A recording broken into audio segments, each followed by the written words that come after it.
third time to check how she looked.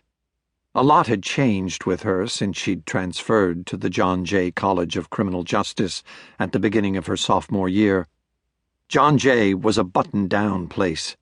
She had resisted it for a while, but finally realized she needed to grow up and play the game of life instead of acting the rebel forever. Gone were the purple hair, the piercings, the black leather jacket, the dark eyeshadow, and other goth accoutrements. There was nothing she could do about the Mobius strip tattoo on the nape of her neck, beyond combing her hair back and wearing high collars, but someday she realized that would have to go as well. If she was going to play the game, she was going to play it well. Unfortunately, her personal transformation had taken place too late for her advisor, a former NYPD cop who had gone back to school and turned professor. She got the feeling his first impression of her had been that of a perp, and nothing she'd done in the year since she'd first met him had erased that. Clearly he had it in for her. He had already rejected her first proposal for the Roswell thesis, which involved a trip to Chile to do a perimortem analysis on skeletal remains discovered in a mass grave of communist peasants murdered by the Pinochet regime back in the 1970s. Too far away, he said, too expensive for a research project, and besides, it was old history. When Corrie replied that this was the point, these were old graves requiring specialized forensic techniques, he said something about not involving herself in foreign political controversies, especially communist ones. Now she had another idea for her thesis, an even better one, and she was willing to do almost anything to see it happen. Examining herself in the mirror, she rearranged a few strands of hair, touched up her conservative lipstick, adjusted her gray worsted suit jacket, and gave her nose a quick powdering. She hardly recognized herself. God, she might even be mistaken for a young Republican.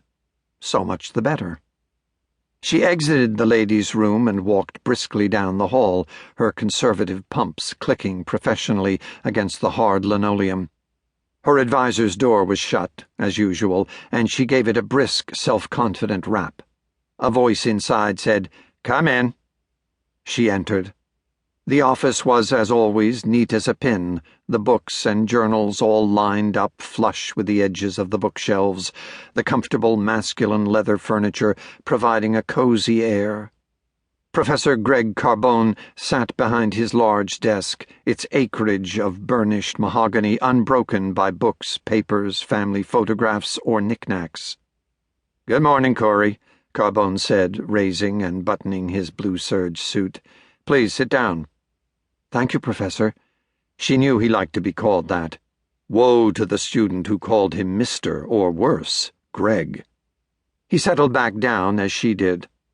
Carbone was a strikingly handsome man with salt-and-pepper hair, wonderful teeth, trim and fit, a good dresser, articulate, soft-spoken, intelligent, and successful. Everything he did well, and as a result, he was an accomplished asshole indeed. "Well, Corrie," Carbone began, "you're looking well today."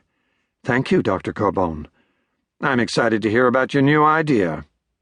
"Thanks." Corrie opened her briefcase, no backpacks at John Jay, and took out a manila file folder, placing it on her knee. "I'm sure you've been reading about the archaeological investigation going down in City Hall Park, next to the location of the old prison known as the Tombs." "Tell me about it." "The Parks Department has been excavating a small cemetery of executed criminals to make way for a new subway entrance." "Ah, yes, I did read about that," said Carbone. "The cemetery was operational from 1858 to 1865. After 1865, all execution burials were moved to Hart Island and remain unavailable." A slow nod from Carbone. He looked interested. She felt encouraged. "I think this would make for a great opportunity to do an osteological study of those skeletons, to see if severe childhood malnourishment, which, as you know, leaves osteological markers, might correlate with later criminal behavior." Another nod from Carbone. "I've got it all outlined here." She laid a proposal on the table. Hypotheses, methodology, control group, observations, and analysis. Carbone laid a hand